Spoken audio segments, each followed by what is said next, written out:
Welcome to Inspirations, a podcast where we discuss everything relevant to the Christian life. Now here is your host, Jay Spurlock.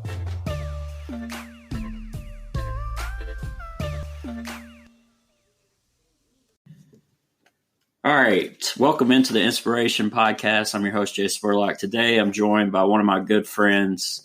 I finally feel like I won the lottery. I asked him so many times to be on here, and it's finally happened. But Todd Breiner, he is a youth pastor and what I would say a biblical expert as well. But I appreciate you coming on, Todd. I don't know about the biblical expert part, but we'll try to talk about something we know about. Maybe, I don't know. All right. Well, I'll lead out a little bit into what Todd has been in my life, and he's going to be mad at me for going into this, but Todd has been a great person for me in my life and my journey of faith. He has given me numerous opportunities to kind of perform my ministry, I guess, to speak, to do different things for the students here at New Vision. And he has walked me through that. And that has meant everything. So I thought maybe a fitting topic today, we'll talk about discipleship. And what does it mean to be a disciple? Because sometimes in our world today, we tend to overuse that and maybe miss the whole point of it. But me and you have both talked about how we like The Chosen, the new series we highly recommend, but where Jesus is finally walking through and he sees Matthew and he calls him to follow him and to become his disciple. So what would you say that means? Well, in Luke chapter 5, in the New Living Translation, it says, "Come follow me."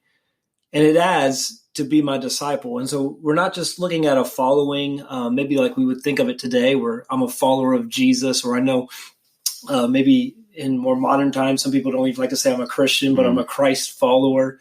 That seems to usually most people equate that with salvation. But he's calling him really to a much bigger call to be his disciple. We know Jesus had many, many followers. At one point, we see 20,000 gathered at one time. We see even 500 after he's risen from the dead. But he only had a few disciples, probably 12, and then maybe a few others that were close, that were always there. We see that in Acts where they drew lots and Matthias replaces Judas. So he had many people following him. But here's what it meant in the first century to be a disciple.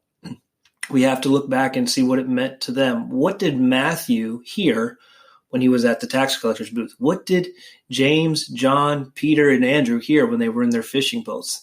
And they said, "Come, follow me." In that one, it's a little different. It says, "Come, follow me, and I will make you fishers of men." But very similar. Come, and I'm going to lead you into something. Come, be my disciple. And so what a disciple was in those days, a disciple was someone who followed a teacher and didn't follow them to learn what the teacher knew. See, in our world, when you go into an educational setting, Jay is a teacher. Yeah. I am a teacher in a little bit of a different setting in the church.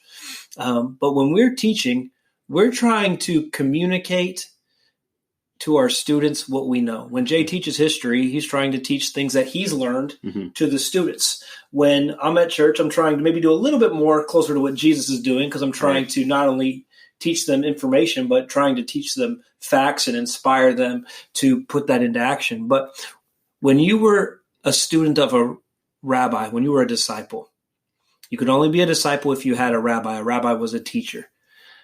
When you were a disciple of a rabbi, you did not just want to know what the rabbi knew.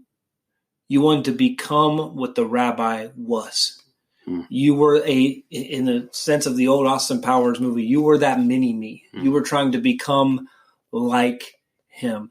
That would incorporate knowing what he knew, living like he lived, walking with him, talking with him. There's actually Jewish people today that will follow rabbis. They will walk into the restrooms with them, probably not into the stall, but they will go in there because they want to see, how does he do it? What prayers does he maybe pray? What does he say? How does he greet someone when he sees them in the same restroom?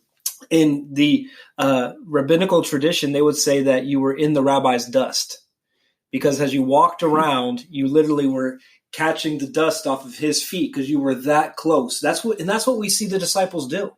We don't see them come and hang with Jesus for a little bit. What we do is we see them go and spend extended periods of time with him, 24/7, living with him, observing with him. And then we see something very interesting. He gives them opportunities to do ministry. He starts by giving them opportunities to assist and help. They've observed, then they get to assist and help. And you'll remember he sends them off together with others, and then they come back. But that's really what a disciple was. So in those days, you would become a disciple. And here's what is earth-shattering about how Jesus did it. As we know, Jesus broke pretty much all cultural norms, all respected ways of doing things. He still didn't not follow the Old Testament. He just fulfilled it. He interpreted it in a new way. And so in those days, you would go to school in Galilee, at least until you were 12 years old, boy or girl. If you were a girl at 12, your formal education was done. At 12 years old, or around the time you would have your menstrual cycle, you would begin to get married. You would be looking to find a husband, which would be sometimes a multi-year process, but you would get that husband. And then as a boy, from 12 to 15, you would go to kind of like a high school. In the elementary school, boys would study mostly the Torah. That's the first 5 books of the Bible. Afterwards, they would study what we would call the Tanakh, which a Jewish person would call their Bible, which we would call our Old Testament. And from 12 to 15, you would learn that, some advanced study, but you'd also learn your trade. Because at 15 years old, most people were done. And if your trade was going to be fishermen, that's why you see James and John, they were with their father Zebedee. He was there. That was their family business. You see Jesus, he was a carpenter or some sort of craftsman, and learned that from his father. And so that's what you would typically do at 15. You would go off to your trade. However, if you were at 15 and you just had that fire that you wanted to pursue God, that you had the passion for him, you would attempt to find a rabbi. And what you would do as a potential disciple, you would find a rabbi that you liked their teaching, that you liked how they lived. And you would go and approach that rabbi, and you would ask him if you could be their disciple. All the potential disciples approached the rabbis, approached the teachers, asking. It was almost like an audition. If you compare it to something today, it'd be your college applications. You send out your application.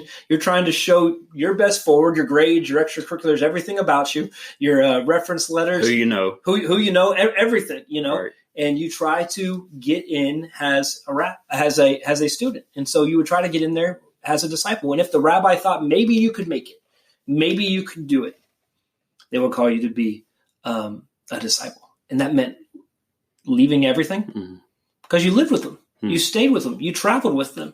You worked with them. You worked alongside them. And oftentimes they would go from 15 to 30. Remember, when did Jesus start his ministry? Around 30 years old. He starts his public ministry. And then what does he do? At 30, he calls his own disciples. He calls them and they start to follow him. But here's the shocking thing. Jesus called his disciples, and he didn't call the 15-year-olds. He called people that were already in their profession. They were already in the trade. They were already doing what they were already doing. They'd already resided that maybe they wanted to be a disciple so badly, and every rabbi said no. You see the same thing happening if you want to look at it. You remember Paul, he talks about being a student of Gamaliel, the great rabbi of the time. And so he was a disciple. He was that person, same type of thing, same system. And so Jesus calls these people to be like him, to be with him, to become like him. And when he tells Matthew, come follow me, be my disciple, he's saying, Matthew, come follow me. And I believe in you. And, you can come and be transformed. And you remember what they said when they arrested, I think it's Peter and John. They said, man, these are unlearned fishermen, but they recognized that they had been with Jesus, because that's what discipleship is. Discipleship isn't just learning a bunch of facts. It's not just memorizing the things. In fact, that's what all the Jewish education was. That's what all the Jewish education was. And that was like the basics, and they're saying, hey, we're going to follow. We're going to allow you to do things. And then you see this. You see at Jesus in Matthew 28, and other places. He sends them out. He gives them the authority. That's what you do. You pass on your authority to them, and they go out and, create their own disciples. Paul doesn't call them disciples, but you see tons of people that assist him in ministry. Those were his, Right. In a sense, his disciples. Right. And they spent time with him. You see Timothy. He comes, he meets Jesus, and he just starts, Exactly come on, what let's I was go. thinking, right. You're with me. And you see many other people throughout his ministry and stuff. And he did maybe a great example because he raised people up and left them in towns and got to spread his ministry farther. Right. So, man, that's just kind of, to me, probably a jumbled overview of Right. what it means to be a disciple. Yeah, there's so many things there I was thinking. But going back to, a lot of times I think we do miss this of, I know as a student, being now a teacher as well, like we want to know what's on the test. What do I need to know? And I don't want to know anything else. And that's kind of what our culture has gotten into, I feel like. But it's more of, really where I see my ministry taking off is how I'm becoming more and more like Christ and the way he loves others, how he serves others, how he leads others, how he's patient with others, it's more about how you treat others and serve others, and you lead by example opposed to how much information I can tell you. Yeah, I really think that, and I've been into many, I have classes on this in school and college, and, a lot of times people equate spiritual formation or becoming more like Jesus by learning more. It's just cognitive knowledge. If you learn this, you'll become this. But that's not at all, the way Jesus taught, the way it works to become like him. You've become like him. You experience those things. You experience him on this thing. And so one of the things that is something that probably will rock your world. As followers of Jesus, we're called to be his disciples. Every single one of us. We all should be somewhere in that journey. It's a lifelong journey to become more and more like him. Mm-hmm. It's a lifelong journey. But here's the fact.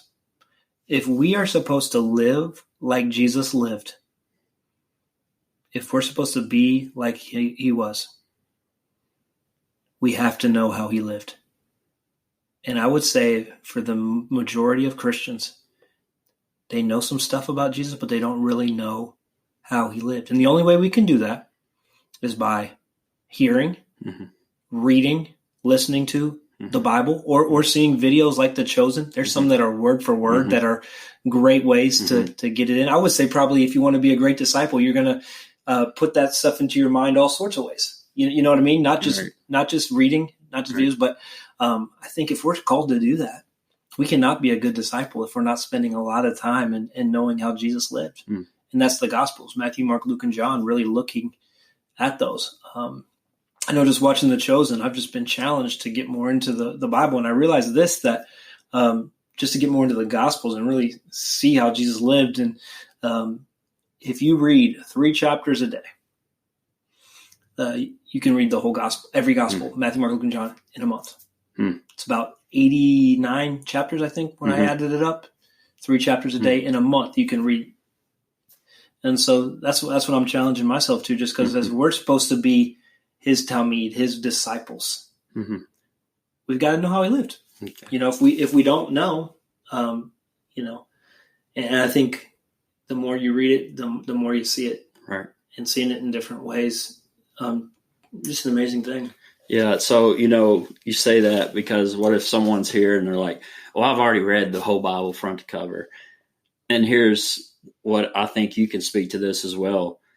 Maybe where you read those Gospels so many times previously in the past, it's something, you see something new every time you return back to it. I would say definitely you see something new every time you return back to it. You can study them more in depth. But I mean, when you were following a rabbi in those days, you would spend 15 years with them, 24/7. So I don't understand. I mean, you can, there's always something new. I would also say this, if you're someone who struggles with this, there's something I've done. Grab a new translation. Just like I said today, I made the comment that in the New Living Translation, it says, come follow me and be my disciple. Now it says something similar in other translations, but man, that jumped out at me when I read this, saying, man, look at what God sees in this man. not just to be a follower, but a disciple, and knowing what I knew about what it meant to be a disciple, I was like, whoa, if you understand what he's calling this person to and how much he believes in him. And let me be clear. Not only was this man rejected at 15 because he wasn't a disciple, he was the most scum of the earth in those days. Every Jew hated him because he was a tax collector. Every Roman hated him because he was a Jew. Probably if there were only people he could be, who hung out at his house, tax collectors and sinners. The only people that could be there were probably other tax collectors and maybe whoever they had as associates. They're thugs. They're guys who, loan shark type dudes. I mean, there wasn't much. And he said, so that for no reason, he says, come follow me and, be my disciple. And so that's just the power of using another translation. And if you're on the internet, if you have the Bible app, you can get them all different ones. Maybe you have read the Gospels. This time, listen to them. Maybe you have listened to them. Watch them. You can watch them all word for word on YouTube, on Netflix. There's plenty of different ones. Maybe you say, I've done all that. Well, do it again. Yeah. Because, the Bible doesn't change, but we change. Right. Yeah. So I'm thinking of two parables that come to mind. They're older parables, but that fit to this. There's one where this younger guy that wants to learn from the master, he comes and serves with him. And he's sitting there for, I think it's over years on years. And he'll have people come in to the master and they'll teach him some ways. And he just gets frustrated more and more. And finally, one day he just sits there and he's like, I've had enough of this. I'm leaving because I've been here a year. You've served more people. You've helped them. And the master says, but you've got to see me do all this, to live it, to see the behind the scenes and to be a sponge. And that's how I'm teaching you. And then there's another one where there's this young student that goes to the master to learn. And he is telling him, all the master, about who he's learned from, what he knows, kind of sounds like a younger me, all of us, we're all about what school I went to, what skills I have. Meanwhile, we're sitting across this guy our teacher that has all this wisdom, and we're sitting there trying to tell him why we're qualified. And he sits there and he's pouring this student some tea, and he keeps pouring, and he's noticing his cup is overfilling, and the master just keeps pouring and pouring, and the student says, stop. And the master says, well, it's kind of like you. I can't teach you because your cup's too full. And I think about that of, how many times being called out of your profession. I'm a teacher. I've been teaching since I'm 22. God comes into my life through a hard time in my season. I connect with you. I show up to Wednesday nights and, my roles have changed, and you keep giving me opportunities. God gives me opportunities through this ministry. And it's having that humbleness of not knowing and still coming and trying to have a learning experience and putting yourself in a position to learn. And so many of us go to God or go to Jesus, and we're wanting to learn from him, but our cup is so full, and we can't take it. Well, here's what I would challenge some of you if you're listening and you say, man, my cup's full. I've read. Mm-hmm. I challenge you to get a brand new Bible, totally blank, not one with a bunch of study notes, just your $5 Bible.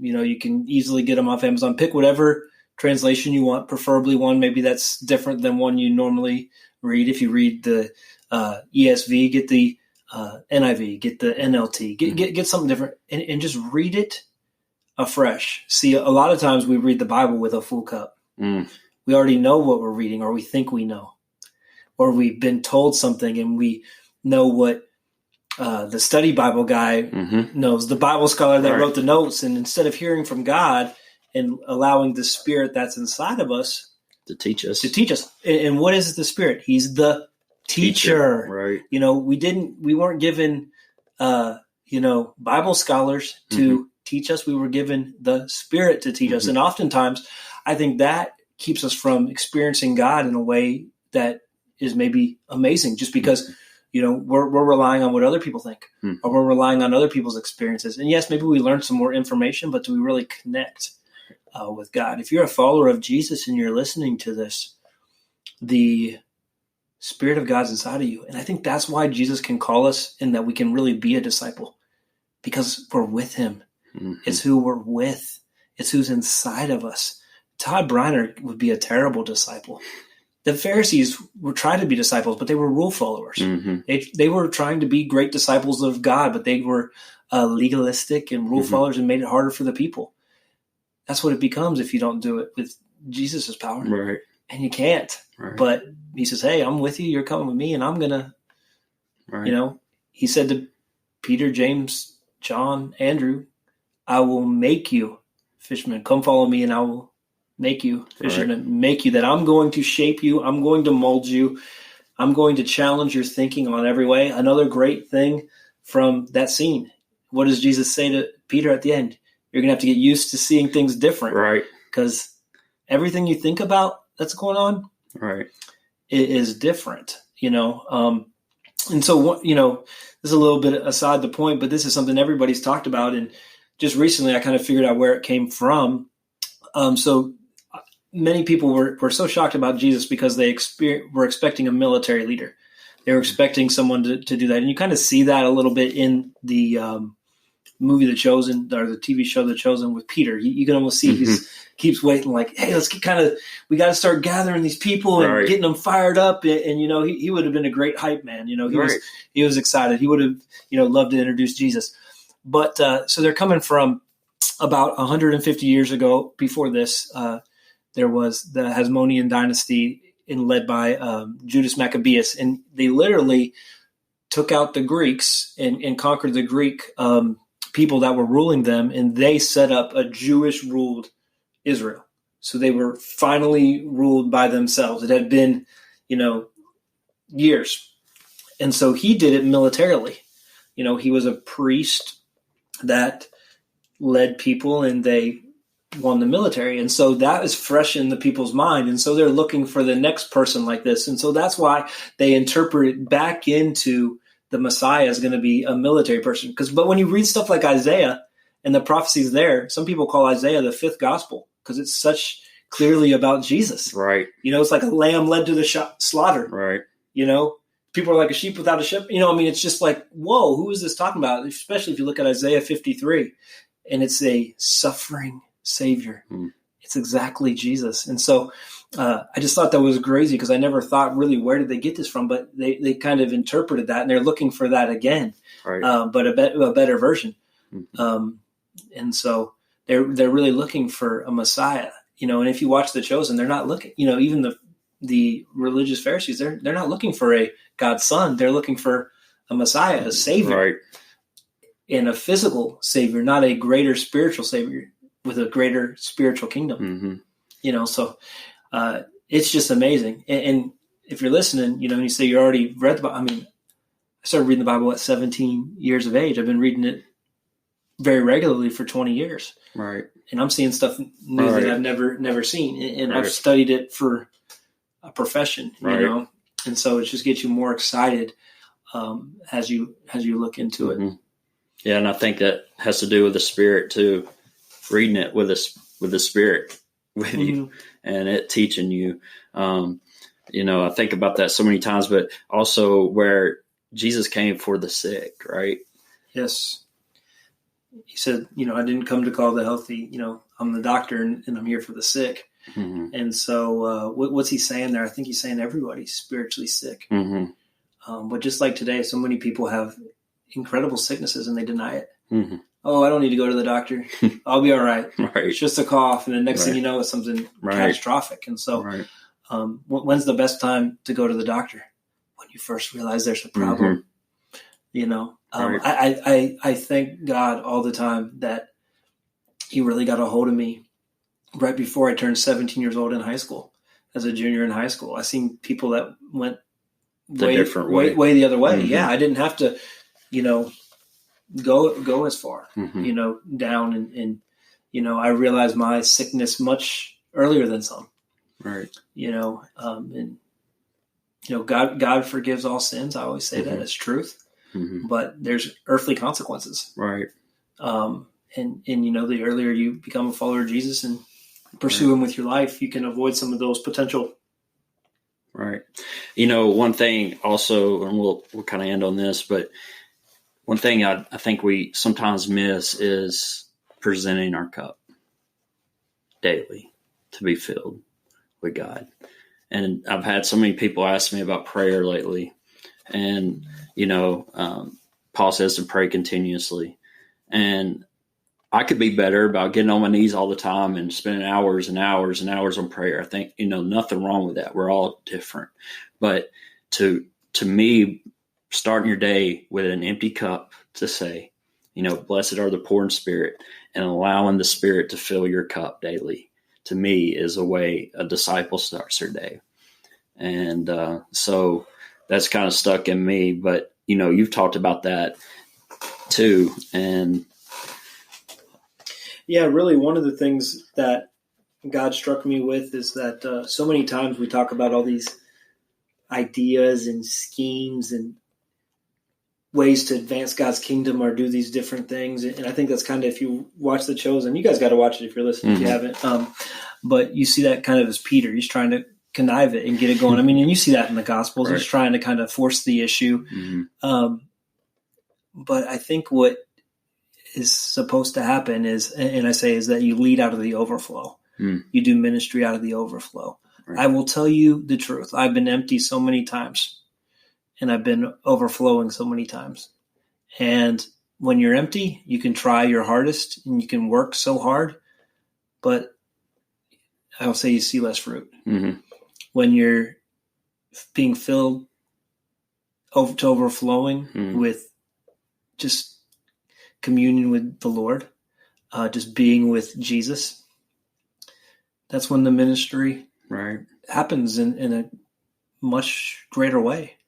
And so I think that's really what it means to be a disciple, is to be filled up to overflowing with being connected to Jesus, to the vine. Being connected to the vine. He says, I am the vine, you are the branches. Remain in me and I will remain in you. Apart from me, you can do nothing. And so what does it say? It says, just stay in me and you'll bear much fruit. Right. So as we're staying in him and not just learning about him, but communing with him, not just gaining facts and gaining knowledge to put degrees on the wall to, I know this has been me before. Maybe it's been you just saying, oh man, look at how many books I've read. Look at this. And people come into your home and say, man, look at all the stuff you got. Or, wow, this. I mean, that's not what it should be about. It's been about that for me. I don't think it's about that as much for me anymore. But I think that's what it is. When you're full, you can explode. If you want to see a great way to do it today, get a water bottle, little grocery store water bottle, the ones you buy 24 pack for $2, and feel how strong it is when it's full before you open it. It's very strong. You can barely squeeze it. It's solid. But then feel how weak it is after you drink from it. A lot of us, I just want you to ask yourself and use this as a picture. Remember Jesus, what did he teach from? He teach from object lessons all the time. What was around his day? There's water bottles everywhere in our day. Probably, I can see some probably from where I'm sitting now. But ask yourself, are you the full water bottle that's strong because you're filled with just communion with him till your cup is overflowing? Or are you the empty one? Or somewhere in between? And you just do that. And if you're not, get with Jesus. Get with Jesus. Read from a new translation. Maybe listen to the Bible. We could talk about that for a whole podcast. We should. Watch it. Do something. Hopefully in the show notes, we'll have some links to some of these things so you can do them and try them out and stuff. And so, man, it's really cool. Hopefully this just encourages you on your journey to be a more disciple of Jesus. And remember this, it's a lifelong journey. Don't get frustrated with yourself. Right. Don't get frustrated with yourself. See where you're at a couple years ago and see if you're closer to him now than you were. If you are, that's great. Right. If you're not, that's okay. Don't give up. But day by day, you're going to have those struggles and stuff. And so let's look at it from a big picture, realize it's a lifelong thing, a lifelong journey that we're running that race after Jesus. And hopefully, like Paul, we'll already be able to say, at the end of our time, well done, good and faithful servant. That's the goal. Well, man, I appreciate you coming on here. So we'll try to get Todd back on. It may be another 3 years, so tune back in by then. But I really do appreciate you coming on, and I hope that you enjoyed this and got some benefit from it. I know you will. All right, till next time. Appreciate you. Thank you for listening to the Inspirations Podcast. For more content, please visit inspirations.org.